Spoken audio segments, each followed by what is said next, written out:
Vamos a dar inicio. El tema es anatomía del tracto reproductor del macho. Aquí está esto. Esto es anatomía funcional número 2, aparato reproductor del macho. Vamos a hablar de meramente anatomía, que la primaria teníamos que involucrar histología, pero no tiene caso porque histología ustedes ya lo vieron en una clase completamente histológica. Bien, vamos a iniciar con algo que desde mi punto de vista es bien importante.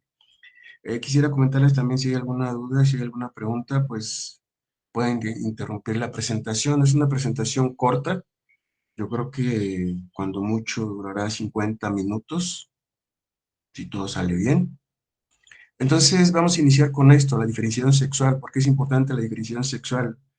Sucede que desde el punto de vista productivo y reproductivo, pues nosotros optamos por un lado, tener puros machos, si te dedicas a la engorda, de ganado, claro, o de alguna especie en particular, por ejemplo los perros, pero por otro lado también si quieres tener puras hembras para la producción de leche, es un ejemplo, ¿sí? De tantos que se pueden presentar.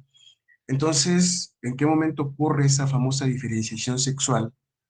Pues es interesante porque vemos la influencia que tienen las hormonas y que desde el momento en que hay una fecundación o hay una concepción o la unión del óvulo con el espermatozoide o del ovocito con el espermatozoide, pues a partir de ese momento ya se considera un individuo con dos características, un XX o un XY. Entonces todo esto ocurre en un tiempo y un espacio determinado, hablando de una especie o de cada una de las especies. Unas más tiempo, otras en menos tiempo.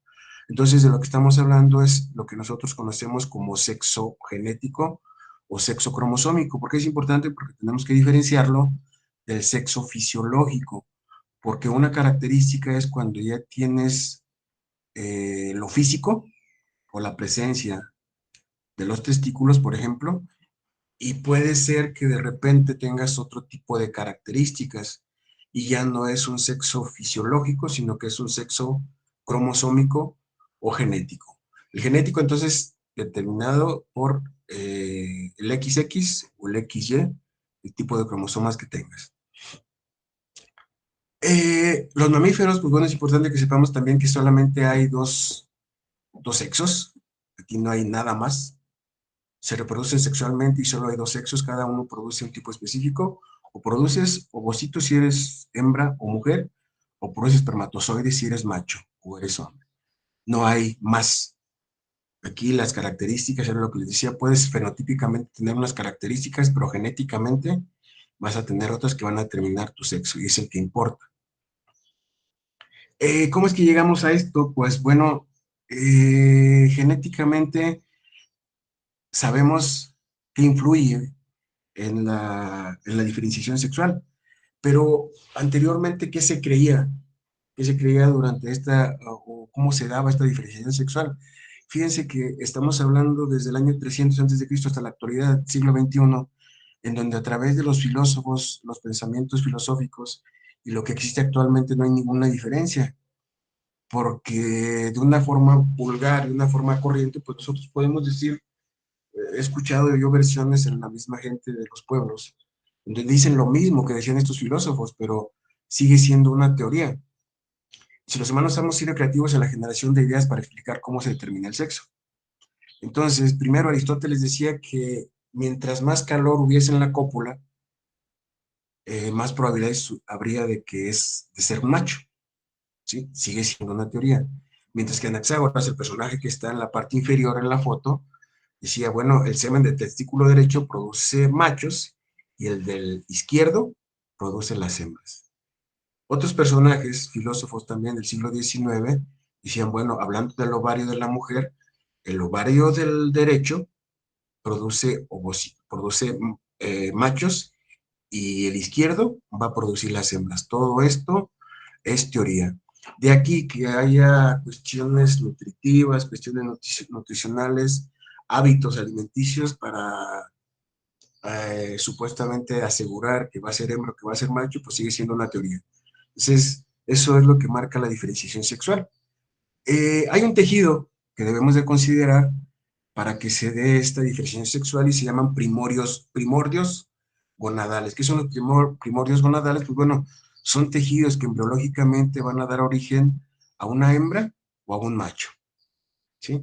Entonces, son idénticos, en un principio son idénticos. Si nosotros vemos el esquema en la parte superior, tenemos que son gónadas indiferenciadas. Y por un lado tenemos a conductos de Müller, aquí, no sé si se ve al cursor, la flechita, el conducto de Müller, y por otro lado tenemos a los conductos de Wolff, y el conducto de Wolff pues permanece y el conducto y tiende a desaparecer más pronto que los conductos de Müller. Y ahorita vamos a ver qué es lo que influye. Les recordaba que todo esto se tiene que dar en un tiempo y un espacio. Y lo que estamos viendo abajo son ya diferenciados, lo que eran gónadas indiferenciadas, pues bueno, en la parte inferior tenemos a la izquierda los ovarios y a la derecha las estructuras que van a ser consideradas como testículos. Después de que ya se encuentra ya definido si va a ser hembra o va a ser macho, pues bueno, en este caso los testículos empiezan a ser distinguibles, ¿sí? Por la presencia de cordones testiculares. Tenemos los testículos, tenemos una estructura que va a ser parte del testículo, que es el epidídimo, y entre estas dos estructuras hay un conducto, ¿sí? Que se llama cordón testicular. Este cordón testicular, pues al final de cuentas, va a tener conexión con la uretra y con la próstata, ¿sí? Bien, mientras que en el caso de las hembras, las gónadas van a permanecer sin cambios, esperando que haya un proceso de división conocido como meiosis. Entonces, primeramente ocurre que va a ser macho y después, unos tiempo después, no muy lejano, hablamos de horas o veces de días, en el que se diferencia si va a ser hembra.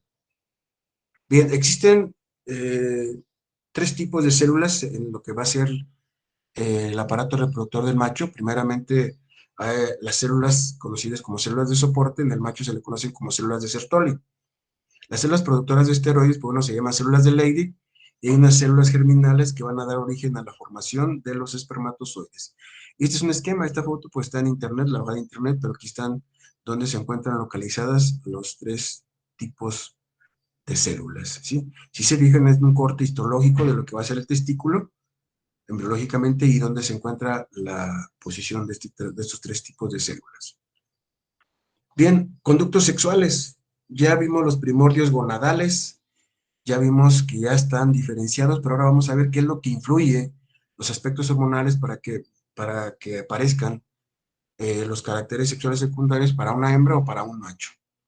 En el caso de los conductos de Wolff, que está a la derecha, está formado por conductos eferentes, el epidídimo y conductos deferentes. ¿Por qué? Bueno, aquí está la hormona antimülleriana, junto con las células de Sertoli en este ciclo provocan la degeneración de los conductos de Müller. ¿Qué es lo que hace que permanezcan, en este caso, los conductos de Müller? Pues bueno, va a ser la presencia o ausencia de una hormona que se llama hormona antimülleriana. Entonces, la hormona antimülleriana junto con las células de Sertoli, hay una degeneración de los conductos de Müller y entonces permanecen los conductos de Wolff. La testosterona de las células del Leydig promueve el desarrollo de los conductos de Wolff. Entonces, en el macho se mantiene la presencia de los conductos de Wolff y es lo que va a marcar esa diferencia, aquí en esta parte. Mientras que en el caso de la hembra permanecen los conductos de Müller, se mantienen ya que no hay producción de la hormona antimülleriana. No hay hormona antimülleriana, entonces automáticamente se mantienen los conductos de Müller y es lo que marca la diferencia. Se habla de que en humanos esto ocurre en el tercer mes de gestación, estaríamos hablando por ahí de la séptima semana en adelante. Las especies pues va a variar de acuerdo con la especie de que nosotros estemos hablando, ¿sí?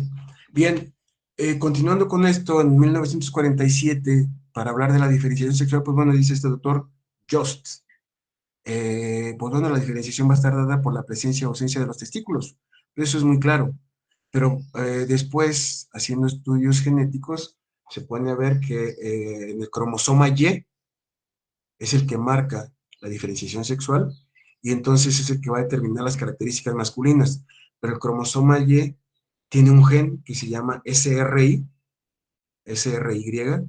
y entonces si nosotros vemos acá la línea verde del cromosoma Y, es el gen, y ese gen es el que manifiesta la presencia o ausencia de los testículos. ¿Está? Entonces hay testículos. se necesita para determinación de la presencia de los testículos. Y con esto se da la aparición de los machos y las características sexuales secundarias. Entonces, bueno, ya hablando ya lo que corresponde al aparato reproductor del macho, pues bueno, vamos a encontrar que tiene características que le permiten su evolución, desarrollo de acuerdo a, uno, al ambiente, otro, a la morfología misma, y otro va a ser muy de acuerdo a las necesidades. Y aquí vemos que cada una de las especies, aquí faltaron algunas, esta imagen también me la encontré por ahí en internet, y vamos a ver que cada uno tiene sus características, en donde el pene de cada uno de estos animales embona perfectamente en el sistema reproductor de la hembra, ¿sí? Entonces tenemos que hay ciertas características que le van a permitir el desarrollo y su evolución. ¿Para qué sirve? ¿Cuáles son las funciones que realiza el aparato reproductor del macho? Primeramente, aquí están. Nosotros tenemos que la producción de gametos, en el caso del macho, pues bueno, se va a encargar de producir espermatozoides, producción de algunas hormonas como la testosterona o andrógenos, transporte de esos gametos, transporte de los espermatozoides. ¿Qué es lo que hace que se transporte? Pues bueno, la síntesis o producto de algunos líquidos que van a permitir la circulación o el transporte de los espermatozoides. Por otro lado, también la excreción de orina y la eyaculación. Esas son las 5 funciones que realiza el aparato reproductor del macho. Componentes, ¿cuáles son las estructuras? Lo que tenemos a la derecha es una imagen del aparato reproductor de un berraco, un cerdo, pero las características anatómicas son las mismas que va a tener cada uno de las especies, mostrando pequeñas diferencias en relación al tamaño y al color. Entonces, tenemos que el aparato reproductor del macho está formado por testículos, epidídimo, conductos deferentes, uretra, próstata, glándulas vesiculares, que estas son, junto con las válvulas uretrales, las que se van a encargar de producir líquido seminal que permite el transporte de los espermatozoides. Pene, escroto y prepucio. Lo que corresponde ahora, entonces, vamos a hablar de cada uno de estas estructuras. Si se fijan por ningún lado, aquí está la vejiga, que nada tiene que ver, simplemente si está conectado en un momento dado con la circulación del semen, ¿sí? Bien, entonces vamos a iniciar con las gónadas del macho, con los testículos, y entonces vamos a ver cuáles son las características anatómicas y fisiológicas. Primeramente, alguien dice, inclusive de acuerdo con la producción de las hormonas, que en el caso del macho consideran a la testosterona, perdón, como una de las hormonas de la vida. ¿Por qué? Porque sin esta testosterona, pues prácticamente no hubiese espermatozoides. Claro, con la función de la hipófisis, antes en la producción de ICSH. ¿Cuál es la función de estos testículos? Pues bueno, primeramente producción de espermatozoides y hormonas esteroideas. Les decía aquí, bueno, no sé si habían escuchado, las hormonas esteroideas son aquellas que tienen entre 17 y 22 carbonos, con una característica de un anillo que se llama ciclopentano perhidrofenanteno.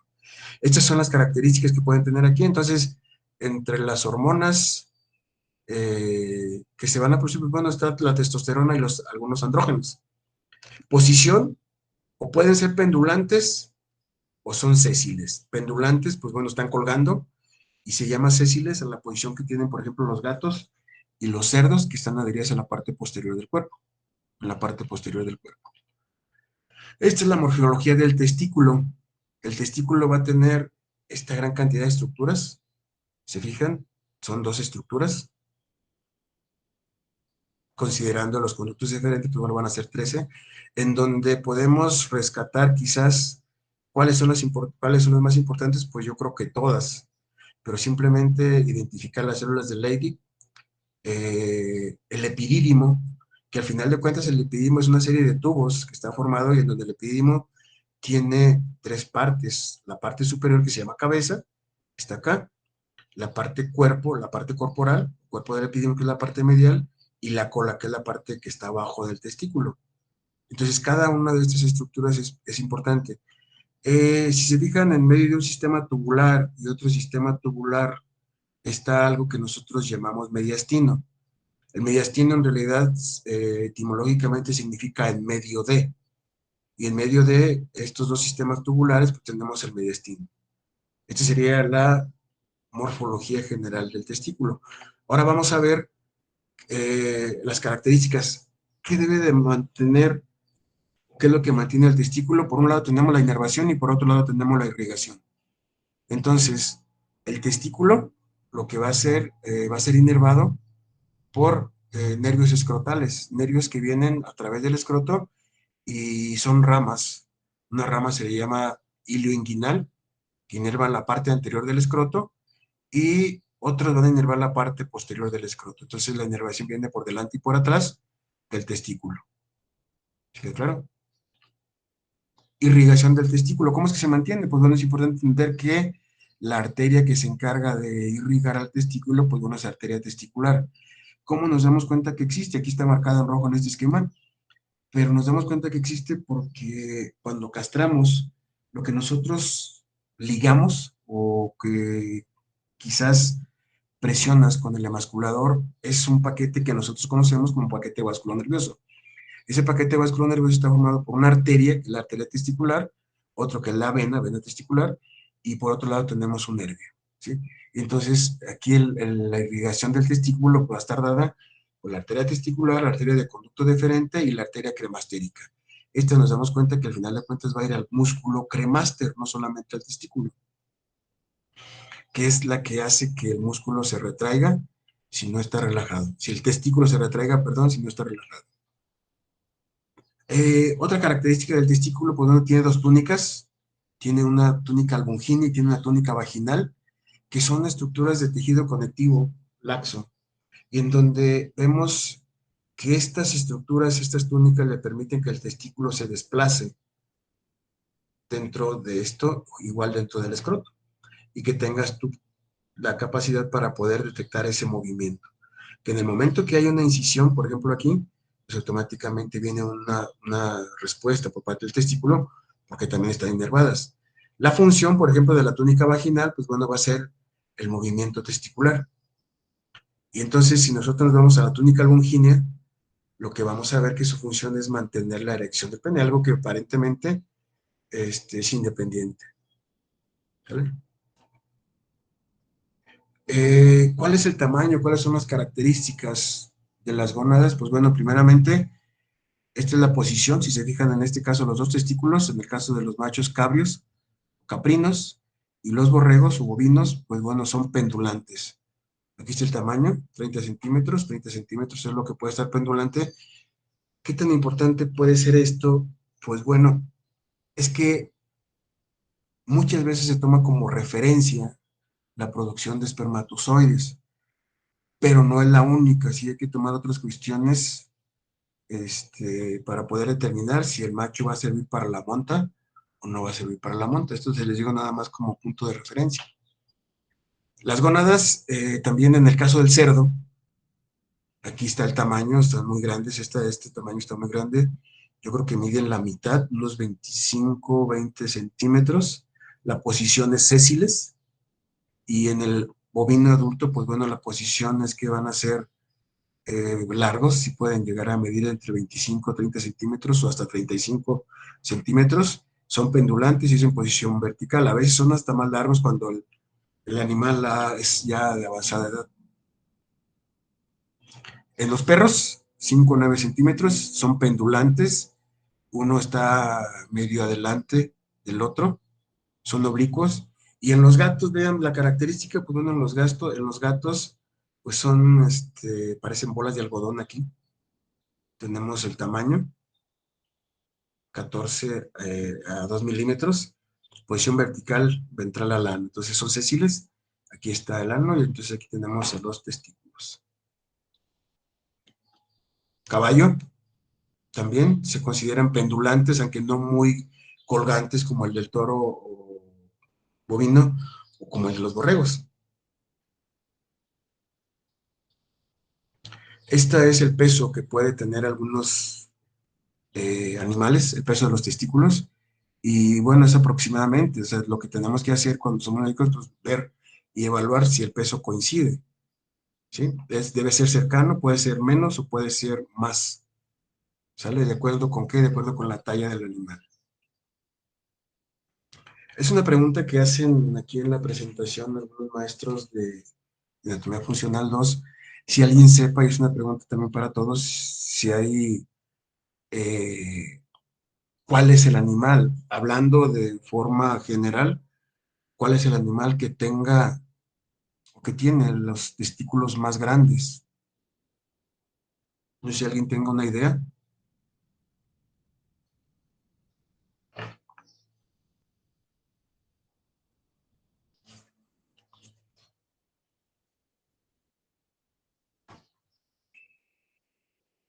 ¿No? Profe, a mí me ha tocado ver ratas que con La respecto a ballena. su peso están muy grandes. Ujú. Son características, ¿eh? La rata del macho en relación con el peso corporal tienen un testículo muy grande. Son testículos muy grandes. Otro compañero acaba de decir la ballena. ¿Ok? ¿Alguien más? Para pasar a la siguiente diapositiva. Hay dos respuestas, ¿eh? Una va en relación, como comentaba con la compañera, en relación al peso corporal. Esta es la primera respuesta. Hay ballenas que sus testículos llegan a pesar 1 tonelada. Entonces, claro, no sé, yo nunca he visto, no me dedico a ballenas y por lo tanto nunca he visto los testículos. Pero bueno, la literatura marca que las ballenas tienen uno de los testículos más grandes de las especies. Y por otro lado, tenemos que pareciera simple, pero es algo complicado. Si ustedes ven la imagen inferior derecha, van a ver el tamaño de los testículos del grillo costero. En relación al peso corporal, el grillo costero es el que tiene el mayor tamaño de los testículos, ya que pesan el 14% del peso corporal. Y vean el tamaño de los testículos que tiene el doctor aquí, mostrando y el cuerpo del grillito este, ¿sí? Entonces, estas son las dos respuestas. Por un lado tenemos a la ballena con unos testículos que pesan 1 tonelada y por otro lado el grillito costero que tiene un 14% del peso de su cuerpo. Quise poner esta diapositiva para que veamos, es como una especie de problema lo que se presenta en el testículo. De repente nos encontramos animales que tengan los dos testículos en cavidad abdominal, es un problema, o de repente animales que tengan nada más un testículo y el otro está en cavidad abdominal. Uno se llama monoquidia y otro se llama criptorquidia. Se supone que criptorquidia es una palabra que se adaptó o adoptó para poder determinar que los dos testículos estaban en el abdomen. Pero monorquidio es que uno está en el abdomen y otro está en cavidad abdominal y otro está en el escroto. ¿De qué depende? De que existe espacio para que baje el testículo. Hay cuestiones hormonales, hay quien dice, inclusive hay literatura que marca que la testosterona juega un papel importante, pero la otra, en caballos, es fundamental que tenga los dos testículos abajo. En cerdo les puedo comentar que esta característica se hereda en un 25%. Es decir, una hembra que para 10, entre 2 y 3 lechones van a tener esa característica. Van a tener solamente un testículo y el otro queda en cavidad abdominal. ¿Sí?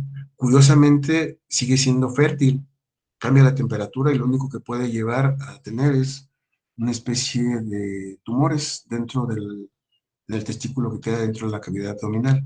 Que se va a atrofiar en un momento dado, depende mucho con el tiempo, si se atrofia por la temperatura que está eh, en el espacio intraperitoneal. Bien, ya hablamos del testículo, no sé si tengan alguna pregunta, ¿no? Ok, el epidídimo entonces es una estructura que consta de 3 partes, está adherida al testículo y es tan importante que todavía muchas veces cuando castras al animal quedan ahí algunos espermatozoides o hay quien inclusive he escuchado versiones cuando hacemos castraciones en caballos de que dicen déjalo medio alegrón, es que dejan una parte del epidídimo. Y no es importante, simplemente queda con un poquito más de temperamento. Entonces el epidídimo es importante porque es el conducto a través del cual se van a seleccionar los espermatozoides que salgan. Consta de 3 partes, una cabeza, un cuerpo y una cola. Entonces, nosotros vemos el testículo, el uno está marcado con el testículo, El 2, 3 y 4 de cada una de estas imágenes marcan las estructuras del epidídimo, ¿sí? El 2 es la cabeza, el 3 es el cuerpo y el 4 viene siendo la cola en cada uno de estos testículos. Bien, ¿cuál es la función del epidídimo? Bueno, tiene tres funciones. Maduración de espermatozoides, es decir, se van a formar en un lugar y van a madurar en otro. Segundo, transporta, concentra, madura y almacena espermatozoides. Pero la más importante quizás y que no se cumple al 100% sería la de seleccionar cuáles son los espermatozoides aptos para poder llegar a cumplir con la función, ¿sí? Porque dice aquí la última función, absorbe los espermatozoides o espermios que no van a tener físicamente o fisiológicamente normalidades. Entonces, cuando yo veo una muestra de semen, espermatozoides de dos cabezas, o espermatozoides de dos colas, o espermatozoides que circulan o que se mueven en círculo, pues prácticamente eso tenía que haber hecho su función el epidídimo, pero en estos casos son tantos a lo mejor que selecciona algunos y los otros como que se le escapa. ¿Qué es o cuál es la inervación e irrigación del epidídimo?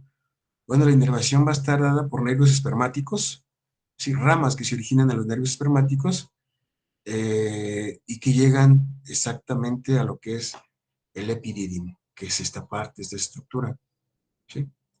Por otro lado, la irrigación del epidídimo se establece por la arteria testicular, es decir, de la arteria testicular surge una rama que se llama rama epididimaria, que es la que va a irrigar al epidídimo. Una parte se va al testículo, otra parte se va al epidídimo. Esas serían las inervaciones y las irrigaciones. Bien, entonces ya hablamos del testículo, hablamos del epidídimo, corresponde ahora hablar del escroto. ¿Qué hace el escroto? ¿Para qué sirve? Pues bueno, primeramente, ¿qué es? Vemos que el escroto es la piel que recubre los testículos y se encarga de protegerlos. Entonces, ¿por qué de protegerlos? Inclusive es un como regulador, no regulador, sino que mantiene la temperatura corporal. Los testículos se mantienen a una temperatura de 4 a 7 grados menor a la temperatura corporal. ¿Cómo lo notamos? Pues bueno, cuando hace calor, acuérdense que el escroto se relaja y los testículos quedan pendulantes. Hace frío y entonces el escroto se contrae y los testículos se pegan al cuerpo, o se adhieren al cuerpo. ¿Sí queda claro? Glándulas accesorias, pues bueno, una de las glándulas accesorias tenemos a las glándulas bulboretrales, aquí está o esta, en el caballo, la parte medial está en el cerdo, ¿sí? Y entonces aquí tenemos en el gato, aquí hacia abajo, de tal manera que nosotros vamos a ver aquí algunas de las especies donde se localizan las glándulas bulboretrales. ¿Cuál es su función? Pues es una glándula que va a producir sustancias o líquido que permite el desplazamiento de los espermatozoides, ¿sí? Eso es la función principal y el tamaño pues va a variar con la especie. Una de las glándulas sexuales, bueno, tenemos la próstata, rodea la vejiga, función, fíjense bien, es la misma, estimula los movimientos de los espermatozoides aparte de dar volumen al eyaculado. Es una característica, ya que la eyaculación se divide en tres etapas y de las tres, entre la segunda y la tercera, es la que lleva mayor cantidad de líquido seminal. Ductos recurrentes, pues bueno, estos conductos van a ser ductos eferentes que tienen una función principal, eh, almacenar los espermatozoides. Aquí está. Si nosotros vemos la formación del testículo, vean cómo tenemos la túnica longínea y la túnica vaginal, y estas túnicas protegen al testículo. Pero cuando nosotros vemos la estructura del testículo, pues vemos que va a ser muy similar a la del epidídimo. Entonces, una serie de túbulos donde se fabrican los espermatozoides, salen al epidídimo, donde van a madurar, y les va a marcar la salida a través de los conductos eferentes. Otras estructuras, pues bueno, aquí tenemos, ¿sí? Una ámpula, una ampolla, conductos diferentes, función igual, transportar esos famosos espermatozoides. Entonces, No es muy complicado conocer el aparato reproductor de los machos. Simple y sencillamente las estructuras que se van a encargar de producir espermatozoides y las que van a permitir la salida de los mismos o producción de líquidos. Conducto deferente. El conducto deferente también, igual que los anteriores, le va a permitir la salida de los espermatozoides. Aquí está el conducto deferente, vean en qué momento se juntan los dos y permiten la salida de los espermatozoides junto con el líquido seminal. Uretra. ¿Cuál es la función de la uretra? Primeramente, sabemos la ubicación, sabemos la posición y pues bueno, por un lado va a regular la salida, ¿sí? De orina y de semen. ¿Saben qué momento va a ocurrir? Entonces, si nosotros vemos los riñones, vemos los ureteros, vemos la vejiga y la uretra es la que permite la salida del semen o de orina. Músculo retractor del pene. Yo creo que no hay que ser muy sabio, muy médico para poder, te está dando la palabra retractor. ¿Cuál es su función por retraer el pene? ¿Qué función tiene? Pues una vez que ha terminado el macho la monta, una vez que ha terminado el acto sexual, la monta o el coito, como ustedes quieran llamarle, pues bueno, el pene se retrae, el músculo dice se terminó esto, el músculo retractor del pene retrae el pene para que no exista alguna lesión, ¿sí? Y esto ocurre después de la erección. Después de la erección, el músculo retractor del pene pues lo retrae. Este es uno de bovinos y este músculo, aquí lo vemos, se tensa con un resorte y hace que el músculo este regrese a su lugar natural. Músculo isquiocavernoso, aquí flexiona el ano y estabiliza el pene o la erección del pene. Acción, apoya los músculos bulboesponjosos, es decir, apoya la erección. Y está irrigado por la arteria perineal. Músculo bulboesponjoso, aquí está. ¿Qué va a hacer? Pues bueno, una de las funciones es recubrir al pene. Es decir, todas las estructuras se encargan de proteger al máximo al pene antes de que salga y le regresan o le permiten pues su regreso a su lugar natural.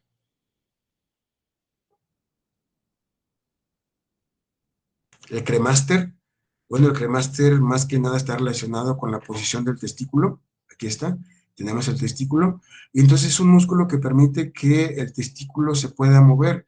Dijimos, se puede desplazar a través de las túnicas, pero en este caso el cremaster hace que, así como el músculo retractor del pene hace que el pene regrese a su lugar, pues bueno, cuando hay algún cambio de temperatura, el músculo cremaster es el que hace que el testículo se adhiera o se relaje y permanezca pendulante en el escroto o permanezca un poquito más contraído, adherido a la parte corporal.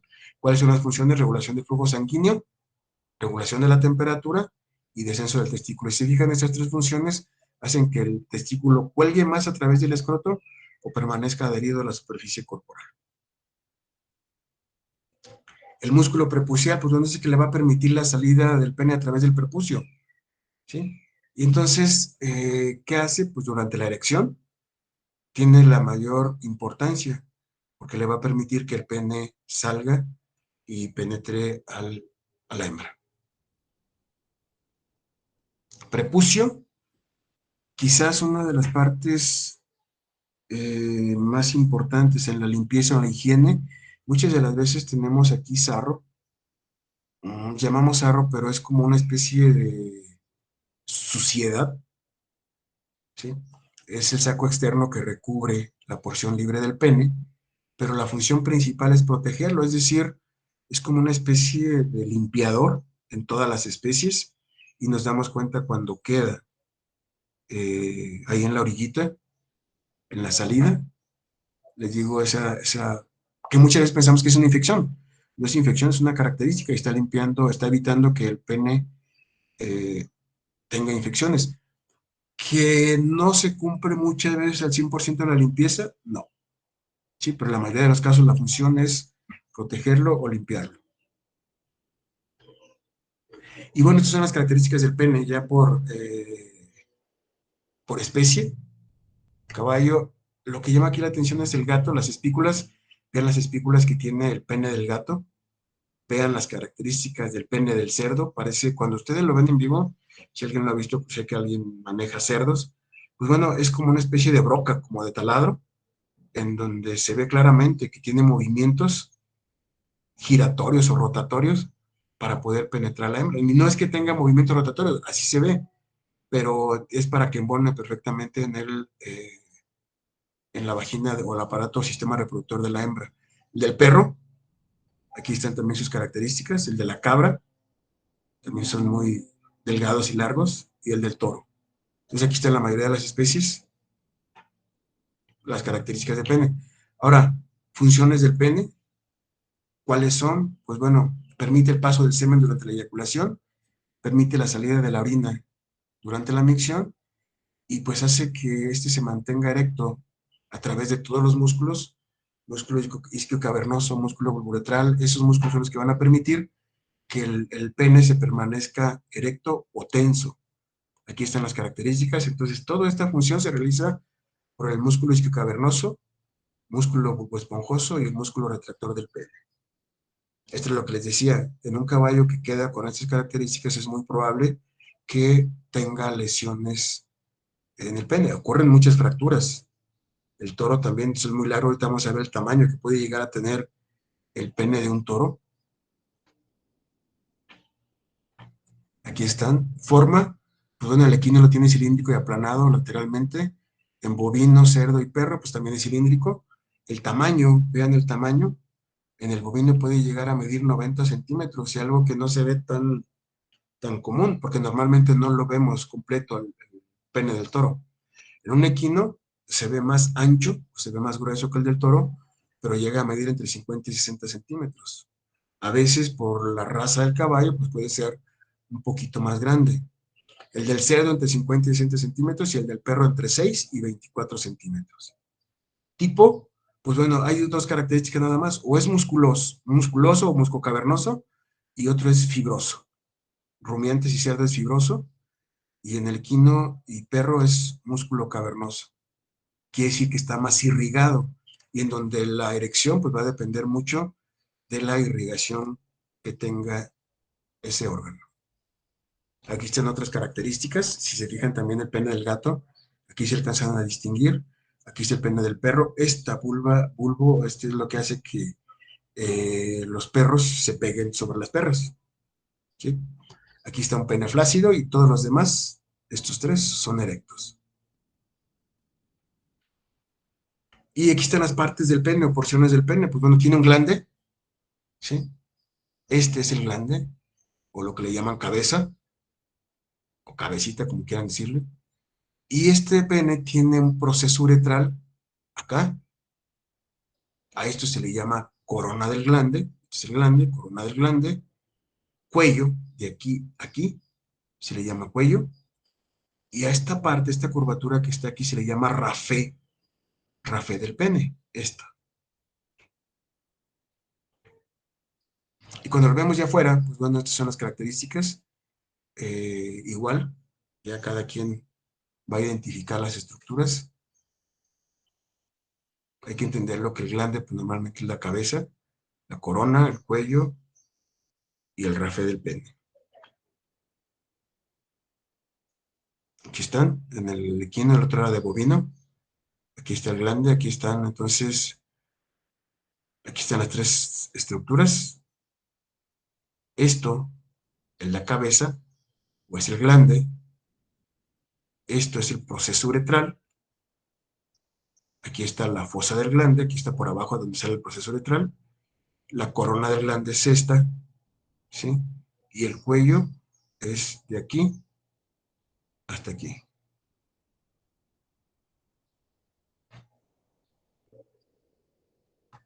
El perro, aquí ve, el B es el bulbo, era lo que les decía, esto es lo que permite que se peguen a los perros, pero también se convierte en un problema porque muchas veces interrumpe la circulación, y no les quiero decir cuál es la terapia. En este caso, muchas veces presiona tanto el prepucio a esto que interrumpe la circulación del pene, y el pene se pone morado, ¿sí?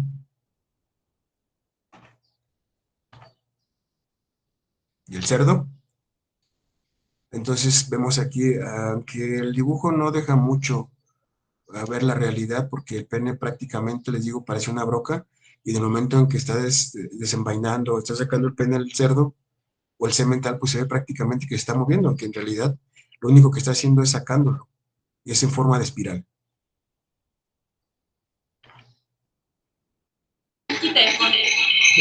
Bien, sería todo, no sé si tengan alguna pregunta. Esto es de lo que hablamos. Profe, yo tengo una duda. ¿Le podría regresar a las diapositivas donde venían los pesos de los testículos? Eran como de las primeras 10. Lo que pasa es que me sacó la llamada y no alcancé a ponerle atención. Un poquito, de ahí para atrás, como unas 3 o 4. Gracias. ¿Esta?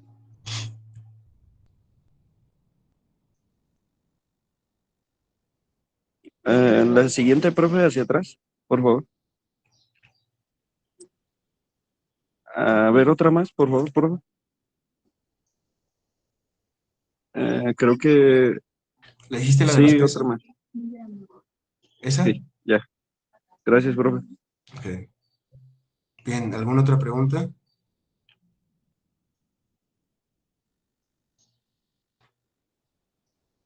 No, profe.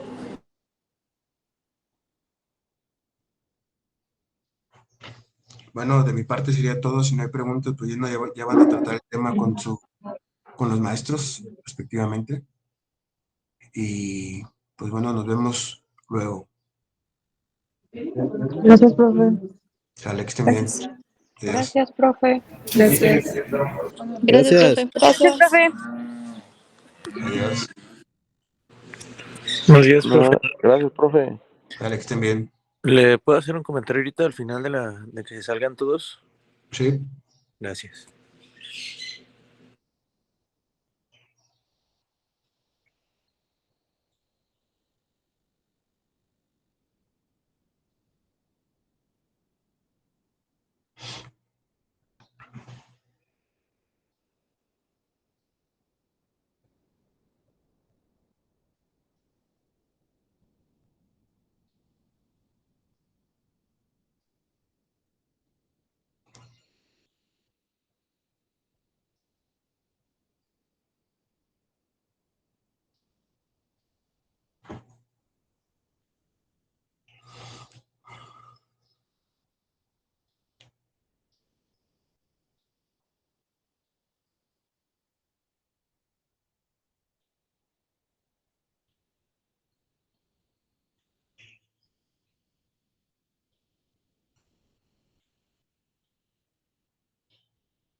¿Cuál es la pregunta? Porque se están quedando muchos. No, lo que pasa es que me accidenté, entonces no. Yo tengo clase con usted mañana y tenemos examen, entonces no voy a poder asistir. Igual le quería comentar ahorita en la clase, pero igual forma algún compañero mío le va a comentar y yo le haré llegar por correo la constancia que a mí me dieron en el seguro y ya posteriormente, ya que haga bien el proceso del trámite para el justificante y demás, pues para ver si me podía aplicar los exámenes y justificar las inasistencias. Ok. De acuerdo. Muchísimas gracias, profe. Eso sería Sale. todo. Adiós. Hasta luego. Buen día.